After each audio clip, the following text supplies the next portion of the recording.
آپ صلی اللہ علیہ وآلہ وسلم نے جمعۃ المبارک کی نماز کے بعد مالک بن عمر کے جنازے کی نماز پڑھائی، اور اس کے بعد آپ صلی اللہ علیہ وآلہ وسلم نے مجلس مشاورت منعقد فرمائی کہ اس 3000 کے لشکر کے مقابلے کے لیے کیا حکمت عملی اختیار کی جائے۔ آپ صلی اللہ علیہ وآلہ وسلم کی اپنی رائے یہ تھی کہ مدینہ ہی میں رہ کر مقابلہ کیا جائے۔ عجیب اتفاق ہے کہ رئیس المنافقین عبداللہ بن ابی کی بھی یہی رائے تھی۔ رائے چائے ایک جیسی تھی، مگر نیت اور اخلاص میں بہت فرق تھا۔ دوسری طرف مدینہ منورہ کے جو شیلے نوجوان جو جنگ بدر میں شمولیت سے رہ گئے تھے، ان کے اندر شوق شہادت کا جذبہ اس قدر بھرپور تھا کہ وہ مسلسل اصرار کر رہے تھے کہ مدینہ سے باہر نکل کر میدان میں ڈٹ کر دشمن کا مقابلہ کیا جائے۔ ہمیں تو شہادت درکار ہے، موت سے کیا ڈرنا۔ آپ صلی اللہ علیہ وآلہ وسلم نے ان کے جذبات کا لحاظ فرما کر فیصلہ صادر فرمایا کہ مدینہ سے باہر نکل کر مقابلہ کیا جائے۔ چنانچہ آپ صلی اللہ علیہ وآلہ وسلم 1000 کی نفری لے کر مدینہ سے جبل احد کی جانب آپ صلی اللہ علیہ وسلم نے کوچ فرمایا، لیکن راستے ہی میں عبداللہ بن ابی اپنے 300 آدمیوں کو ساتھ لے کر یہ کہہ کر واپس چلا گیا کہ جب ہمارے مشورے پر عمل نہیں ہوتا اور ہماری بات نہیں مانی جاتی تو ہم خام خواہ اپنی جانیں جوکھوں میں کیوں ڈالیں۔ 300 منافقین کے چلے جانے کے بعد اسلامی لشکر میں صرف 700 افراد باقی رہ گئے، جن میں کچھ کمزور ایمان والے بھی تھے۔ چنانچہ احد کے دامن میں پہنچ کر مدینہ کے 2 خاندانوں بنو حارثہ اور بنو سلمہ کے قدم بھی تھوڑی دیر کے لیے ڈگمگائے۔ انہوں نے واپس لوٹنا چاہا، لیکن اللہ تبارک و تعالیٰ نے ان کے دل مضبوط کیے، انہیں حوصلہ دیا اور ان کے قدم جما دیے۔ اذ ہمت طائفتان منکم ان تفشلا، اس میں اسی کا ذکر ہے کہ بنو حارثہ اور بنو سلمہ کے قبیلوں کے دل بھی اس وقت گھبرائے کہ ہم بھی لوٹ چلیں کہ مسلمان تعداد میں بہت کم ہیں۔ تو اللہ تبارک و تعالیٰ نے یہ آیت نازل کی، آیت نمبر 122، کہ رب کریم نے ان کی ہمت بڑھائی اور رب کریم نے ان کے قدم مضبوط کیے۔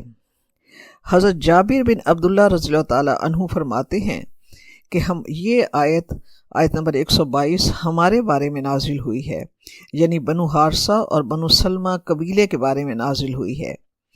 یہ سچے مسلمان تھے، اللہ تعالیٰ نے ان کے دلوں کو مضبوط کیا۔ وہ کہتے ہیں کہ یہ حضرت جابر بن عبداللہ رضی اللہ تعالیٰ عنہ فرماتے ہیں کہ گو اس آیت میں ہماری ایک کمزوری کا بیان ہے، لیکن ہم اس آیت کو اپنے حق میں بہت بہتر جانتے ہیں، کیونکہ اس میں اللہ تبارک و تعالیٰ نے فرمایا ہے کہ اللہ ان دونوں کا ولی ہے اور مومنوں کو اللہ تعالیٰ ہی پر بھروسہ کرنا چاہیے۔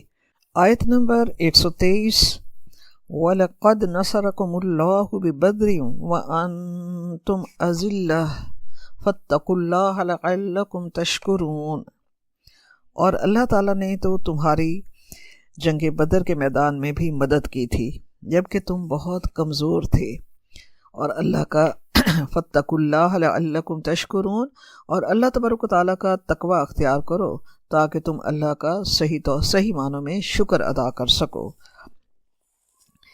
اس میں اللہ تبارک و تعالیٰ مسلمانوں کو حوصلہ بڑھانے کے لیے، ہمت بلند رکھنے کے لیے، اللہ تبارک و تعالیٰ انہیں بدر کے واقعات یاد دلا رہا ہے۔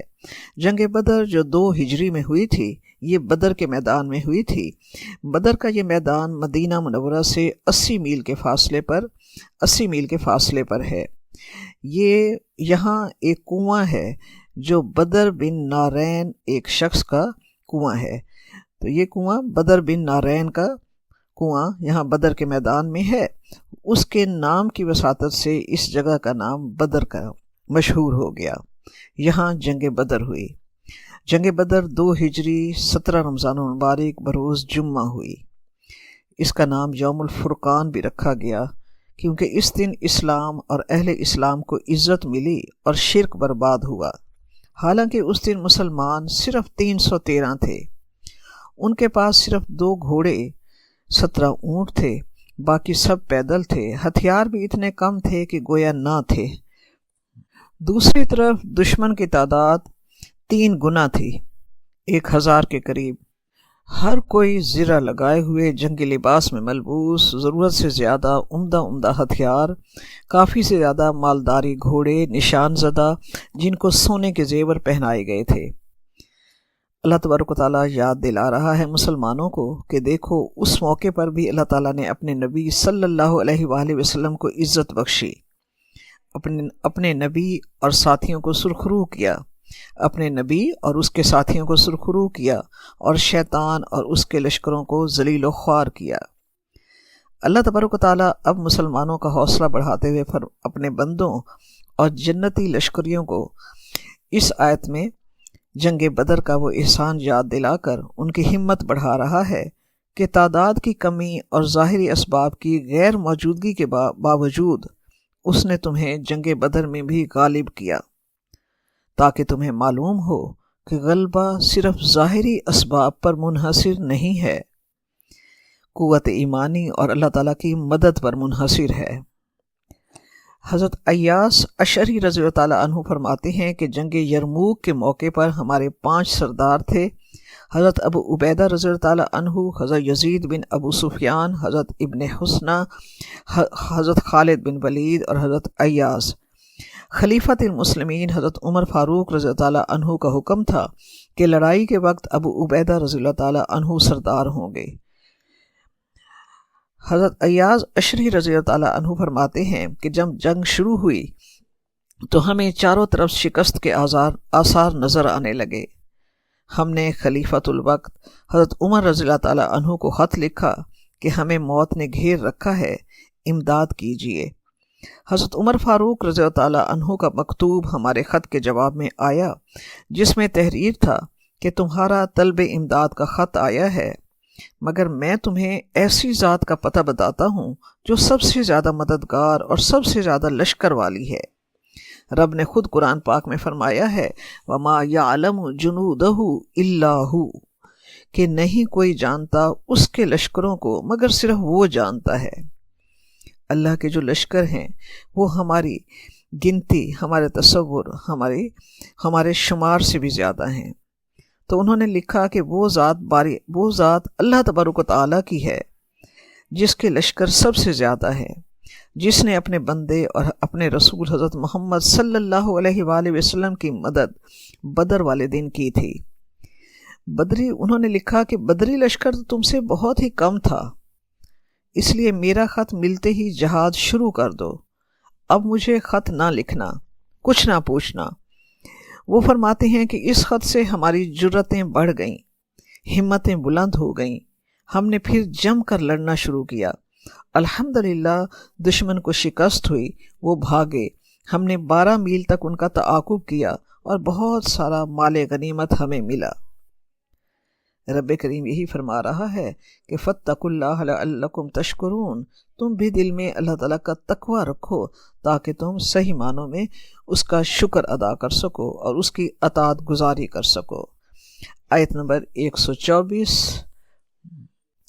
اذ تقول للمؤمنین الن یکفیکم ان یمدکم ربکم بثلاثۃ آلاف من الملائکۃ منزلین۔ اے نبی صلی اللہ علیہ وآلہ وسلم، جب آپ فرما رہے تھے اہل ایمان سے کہ کیا تمہارے لیے یہ کافی نہیں ہے کہ تمہارا رب تمہاری مدد کرے 3000 فرشتوں سے جو آسمان سے اترنے والے ہوں گے۔ آیت نمبر 125 کو ساتھ لیں گے، بلا ان تصبروا وتتقوا ویأتوکم من فورہم ھذا یمددکم ربکم بخمسۃ آلاف من الملائکۃ مسومین۔ کیوں نہیں اے مسلمانوں، اگر تم صبر کرو گے اور تقوی کی روش اختیار کرو گے اور اگر وہ فوری طور پر تم پر حملہ آور ہو جائیں تو تمہارا رب تمہاری مدد کرے گا 5000 فرشتوں کے ذریعے سے جو نشان زدہ گھوڑوں پر آئیں گے۔ اس آیت میں بتایا گیا ہے کہ جب غزوہ احد کے موقع پر جب منافقین کی 300 کی تعداد عبداللہ بن ابی کے ساتھی واپس چلے گئے تو 2 قبیلوں نے اپنے دلوں میں کچھ ڈر محسوس کیا اور ان کی ہمتیں کم ہوئیں تو اللہ تبارک و تعالیٰ نے بھی ان کا حوصلہ بڑھایا، ان کے قدم مضبوط کیے، اور آپ صلی اللہ علیہ وآلہ وسلم بھی اس آیت میں انہیں فرما رہے ہیں کہ آپ صلی اللہ علیہ وسلم نے ان کی ڈھارس بندھاتے ہوئے فرمایا کہ کیا تمہارے لیے یہ بات کافی نہیں ہے کہ اللہ تعالیٰ 3000 فرشتے بھیج کر تمہاری مدد فرمائے، جیسا کہ میدان بدر میں اللہ تعالیٰ نے مسلمانوں کی مدد فرمائی تھی۔ یہاں 3000 کا عدد غور طلب ہے۔ 300 منافقین کے واپس چلے جانے سے جب کچھ مسلمان کم ہمت ہو رہے تھے تو اللہ تعالیٰ نے فرمایا کہ اللہ کو قدرت حاصل ہے کہ ان 300 کی جگہ 3000 فرشتوں سے وہ تمہاری مدد کرے۔ اللہ تعالیٰ فرما رہا ہے کہ تم اپنی ہمت جوان رکھو، رب تمہارے ساتھ ہے، وہ اپنے فرشتوں سے بھی تمہاری مدد کر کے تمہارے دلوں کو مضبوط کر کے تمہیں اس حالت میں بھی فتح عطا کر سکتا ہے۔ آیت نمبر 125 میں اللہ تعالیٰ فرما رہا ہے کہ اے مسلمانوں، اگر تم صبر کرو گے اور تقوی کرو گے اور دشمن تم پر اپنے پورے جوش کے ساتھ چڑھ آئیں تو اللہ تبارک و تعالیٰ بھی تمہاری مدد 5000 فرشتے نشان زدہ فرشتوں سے تمہاری مدد کرے گا۔ یہ آیت اس موقع پر نازل ہوئی کہ ابھی جنگ شروع بھی نہ ہوئی تھی کہ یہ افواہ پھیل گئی کہ قرظ بن جابر بہت بڑا لشکر لے کر مشرکین مکہ کی مدد کے لیے پہنچ رہا ہے۔ اس افواہ سے مسلمانوں میں مزید اضطراب پھیل گیا۔ اس وقت اللہ تبارک تعالیٰ نے مسلمانوں سے فرمایا کہ اگر کفار کو ہنگامی طور پر مدد مل جانے سے تم ڈر رہے ہو تو اللہ تعالیٰ بھی تو تمہارے ساتھ ہے۔ اگر ان کے پاس مزید مدد پہنچ جائے گی تو اللہ تعالیٰ اپنے فرشتوں کی کمک میں اضافہ فرما دے گا۔ تو رب کریم 3000 کی بجائے 5000 فرشتے بھیج کر تمہاری مدد فرمائے گا۔ تم صبر و استقامت سے کام لو اور کافروں سے نہیں بلکہ اللہ تبارک و تعالیٰ سے ڈرتے رہو۔ اگر تم صبر کرو اور اللہ تعالیٰ سے ڈرو تو اللہ کی مدد تمہارے ساتھ ہے۔ تو اللہ تبارک و تعالیٰ کی مدد مشروط ہے کہ مسلمان مشکلات میں قدم جمائے رکھیں، اپنے یقین کو مضبوط رکھیں، وسوسوں کو اپنے دل میں جگہ نہ آنے دیں، اور اللہ تبارک و تعالیٰ کے راستے میں جہاد میں ہر مشکل کو برداشت کرنے کی اپنے اندر ہمت پیدا کریں۔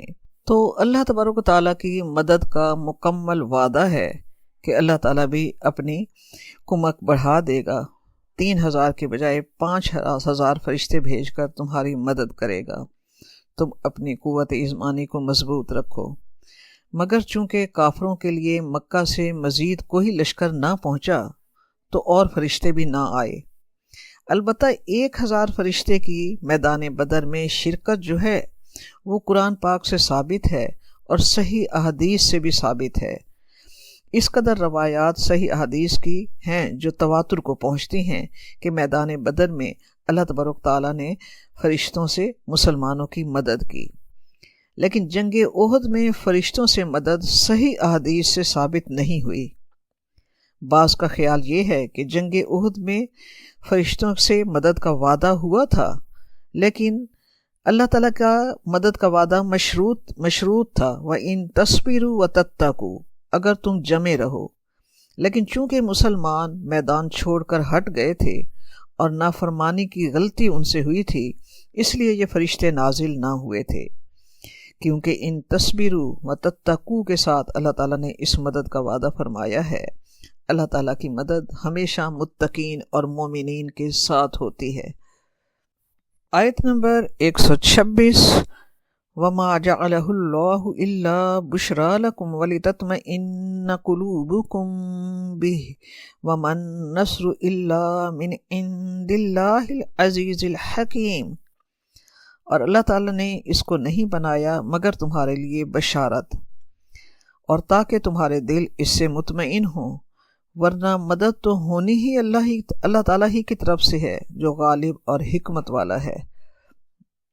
آیت میں اللہ تبارک و تعالیٰ فرما رہا ہے کہ فرشتوں کا نازل کرنا اور اس کی خبر دینا تمہاری خوشی، دلجوئی اور دلی اطمینان کے لیے ہے، ورنہ اللہ تبارک و تعالیٰ کو قدرت ہے کہ فرشتے اتارے بغیر اور تمہارے لڑے بغیر بھی وہ دین اسلام کو غالب کر دے۔ مدد تو صرف اسی کی طرف سے ہے۔ فرشتوں کا اترنا اور وہ خبر دینا اللہ تعالیٰ مسلمانوں کی دل جمعی کے لیے انہیں فرما رہا ہے۔ ملائکہ اپنے تصرف کے ذریعے مومنین کے قلب کو مضبوط کرتے ہیں، ان کے دلوں کا اضطراب دور کرتے ہیں، مختلف طریقوں سے واضح کر کے کہ اللہ کے فرشتے ان کی مدد کے لیے کھڑے ہیں، کبھی سامنے ظاہر ہو کر، کبھی آواز سے، کبھی مختلف طریقوں سے، جیسا کہ بعض احادیث سے ثابت ہے کہ ملائکہ نے مسلمانوں کو اپنی نصرت کا یقین دلانے کے لیے کچھ ایسے کام بھی کیے گویا وہ قتال میں شریک ہیں۔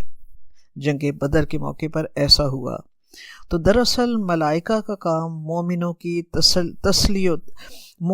تسلی اور دل جمعی ہے، جنگ جتوانا ان کا کام نہیں ہے۔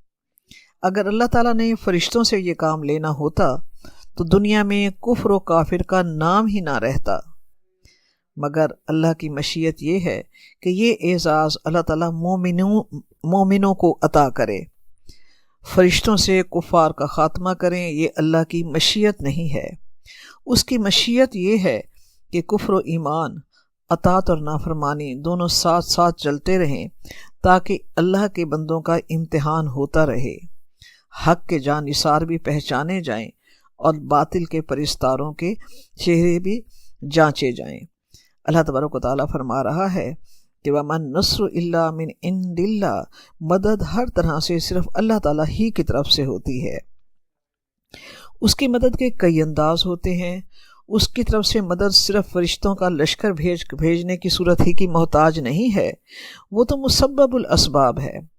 مدد کی جو بھی صورت ہو وہ اسی ہی کی طرف سے ہوتی ہے، جیسا کہ جنگ بدر میں ہم دیکھتے ہیں کہ اللہ تعالیٰ نے نہ صرف فرشتوں کا لشکر بھیج کر بلکہ اللہ تعالیٰ نے اپنے تمام اسباب سے بھی مسلمانوں کی مدد فرمائی۔ نمبر 1 کہ اللہ تعالیٰ نے ہوا کا رخ قریش کے لشکر کی طرف موڑ دیا اور ریت نے اڑ اڑ کر ان کے لشکر کو بدحال کر دیا۔ پھر نمبر 2 یہ کہ کفار مکہ نے غزوہ احد میں جہاں پڑاؤ ڈالا تھا وہ زمین پکی تھی اور وہ نشیب میں تھی۔ اب مسلمانوں کے لیے اس سے اوپر، ان کے میدان سے اوپر ریتلی جگہ تھی جہاں مسلمانوں کو پڑاؤ ڈالنا پڑا۔ اللہ تبارک تعالیٰ نے اپنی مدد فرمائی۔ پہلے ریت کا طوفان اٹھا تو ریت کے ذرے اڑ اڑ کر ان کے لشکروں کو، ریت کے ذرے اڑے اور اس سے ان کا لشکر بدحال ہو گیا۔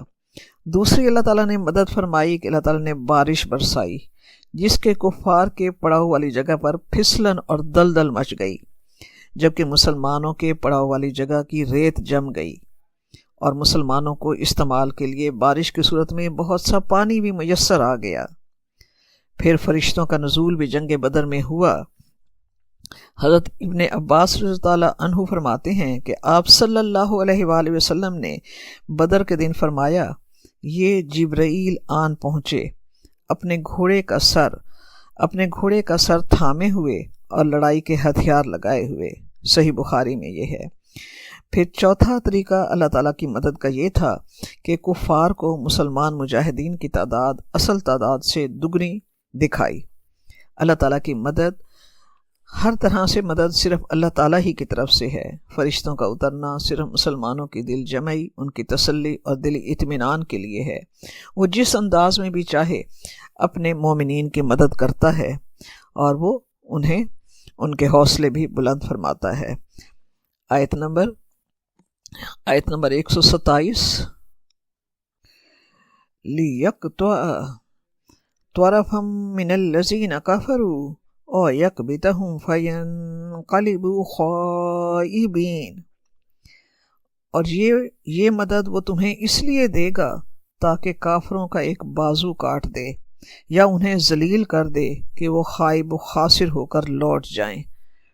جنگ بدر میں اللہ تعالیٰ کی مدد کا مقصد یہ تھا کہ کفر کا زور ٹوٹ جائے، اور یہ مقصد مکمل طور پر حاصل ہو گیا۔ جنگ بدر میں کفار کے 70 سردار ابو جہل سمیت جو سالار لشکر تھا، وہ 70 سردار اس جنگ میں مارے گئے اور 70 ان کے سردار قید ہوئے۔ باقی لشکر ذلیل و خوار ہو کر بھاگ کھڑا ہوا، جس کے سوا ان کے پاس کوئی چارہ نہیں تھا۔ یہ جہاد کا حکم بھی طرح طرح کی حکمتوں پر مبنی ہے۔ آیت نمبر 128 اور 29 کو ہم ساتھ لیں گے۔ لیس لک من الامر شیء او یتوب علیہم او یعذبہم فانہم ظالمون۔ اے نبی صلی اللہ علیہ وآلہ وسلم، اس معاملے میں آپ کو کوئی اختیار نہیں ہے کہ اللہ ان کی توبہ قبول کرے یا انہیں عذاب دے، اس لیے کہ وہ ظالم ہیں۔ آیت نمبر 129 ہے، وَلِلَّهِ مَا فِي السَّمَاوَاتِ وَمَا فِي الْأَرْضِ يَغْفِرُ لِمَن يَشَاءُ وَيُعَذِّبُ مَن يَشَاءُ وَاللَّهُ غَفُورٌ رَحِيمٌ۔ اور اللہ تعالیٰ ہی کے لیے ہے جو کچھ آسمانوں میں ہے اور جو زمین میں ہے، وہ جس کو چاہتا ہے بخش دیتا ہے، جس کو چاہتا ہے عذاب دیتا ہے۔ واللہ غفور الرحیم، اور اللہ تعالیٰ غفور الرحیم ہے۔ تفسیر ابن کثیر میں ہے کہ جنگ احد میں جب آپ صلی اللہ علیہ وآلہ وسلم کے 2 دندان مبارک شہید ہوئے، چہرہ مبارک زخمی ہو گیا، خون بہنے لگا، اور تو آپ صلی اللہ علیہ وسلم کی زبان مبارک سے یہ نکلا کہ وہ قوم کیسے فلاح پائے گی جس نے اپنے نبی کے ساتھ یہ کیا، حالانکہ نبی انہیں خالق کے کل کی طرف بلاتا تھا۔ اس وقت اللہ تبارک تعالیٰ نے یہ آیت نازل فرمائی کہ اے نبی، دنیا اور آخرت کے کل امور اللہ تعالیٰ کے ہیں، آپ کا اس میں کوئی دخل نہیں ہے۔ جیسا کہ قرآن پاک میں اللہ تبارک تعالیٰ نے ایک جگہ فرمایا، انما علیک البلاغ وعلینا الحساب، آپ کے ذمے صرف دین حق پہنچا دینا ہے، حساب لینا ہمارے ذمے ہے۔ قرآن پاک میں ایک اور جگہ اللہ تبارک تعالیٰ نے فرمایا، انک لا تہدی من احببت، آپ ہدایت نہیں دے سکتے جسے آپ چاہیں۔ اللہ تعالیٰ ہدایت دیتا ہے، وہ جسے چاہتا ہے ہدایت دیتا ہے۔ تو یہاں مشرکین کے وحشیانہ شدائد اور مظالم کو دیکھ کر آپ صلی اللہ علیہ وآلہ وسلم نے چند نامور اشخاص کے حق میں بد دعا کا ارادہ کیا یا شروع کی، جس میں ظاہر ہے کہ آپ صلی اللہ علیہ وآلہ وسلم حق بجانب تھے، مگر حق تعالیٰ کو منظور تھا کہ آپ صلی اللہ علیہ وآلہ وسلم اپنے عظیم ترین منصب کے موافق اس سے بھی بلند ترین مقام پر ہیں۔ آپ صلی اللہ علیہ وسلم کو جس بات کا حکم دیا ہے، یعنی دعوت، تبلیغ اور جہاد، آپ صلی اللہ علیہ وسلم وہ کرتے جائیں، باقی ان کا انجام اللہ تبارک و تعالیٰ کے حوالے کر دیں، اس کی جو حکمت ہے وہ کرے گا۔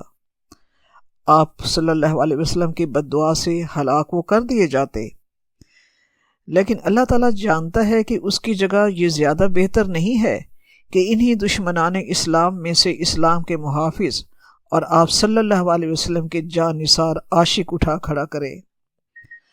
چنانچہ اللہ تبارک تعالیٰ نے یہی کیا کہ غزوہ احد میں جو مشرکین مکہ کے لشکر میں تھے، اللہ تعالیٰ نے ان میں سے کتنے ہی اسلام کے جاں نثار آپ صلی اللہ علیہ وسلم کے قدموں میں لا ڈالے، جو اسلام کے لیے سچے محافظ بن گئے۔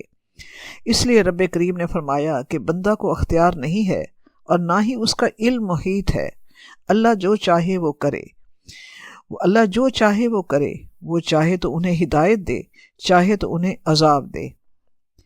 اصل میں حق جل شانہ کے 2 انتظامات ہیں، ایک تشریعی اور دوسرا تکوینی۔ تشریعی امور کا تعلق انبیاء کرام سے ہے، اور تکوینی انتظامات کا تعلق ملائکہ سے ہے، یعنی قضاء و قدر کے فیصلے، زندگی، موت، فنا اور قضاء کے فیصلے اللہ تبارک و تعالیٰ کے فرشتوں کے ذمے ہیں۔ آپ صلی اللہ علیہ وسلم کا بد دعا کرنا اسباب شرعیہ ہی کی بنیاد پر تھا، مگر چونکہ قضاء و قدر میں ان لوگوں کا اسلام لانا طے پا چکا تھا، اس لیے رب کریم نے منع فرمایا۔ آیت نمبر 129 ہے، اللہ تعالیٰ ہی کے لیے ہے جو کچھ آسمانوں اور زمین میں ہے، وہ بخش دیتا ہے جسے چاہتا ہے اور وہ عذاب دیتا ہے جسے وہ چاہتا ہے، اللہ تعالیٰ بہت بخشنے والا اور رحم کرنے والا ہے۔ یعنی اللہ تعالیٰ ہی کی ملک ہے جو کچھ آسمانوں میں اور زمین میں ہے، وہ پوری مکمل قدرت رکھتا ہے کہ جس کو چاہے بخش دے، یعنی اسے اسلام نصیب کر دے اور اس کی مغفرت ہو جائے، جس کو چاہے عذاب دے، یعنی اسے اسلام کی دولت نصیب نہ ہو اور اس کے لیے دائمی عذاب لکھا جا چکا ہو۔ اللہ تعالیٰ مغفرت کرنے والا، رحم کرنے والا ہے۔ اس لیے آپ صلی اللہ علیہ وآلہ وسلم، اے نبی آپ صلی اللہ علیہ وسلم، آپ بد دعا میں عجلت نہ کیجیے۔ اللہ تعالیٰ کی مشیت ان کے حق میں کچھ اور ہے۔ اللہ تعالیٰ انہی میں سے اسلام کے جانثار اٹھا کھڑا کرے گا۔ ربنا تقبل منا انک انت السمیع العلیم وتب علینا انک انت التواب الرحیم، آمین ثم آمین۔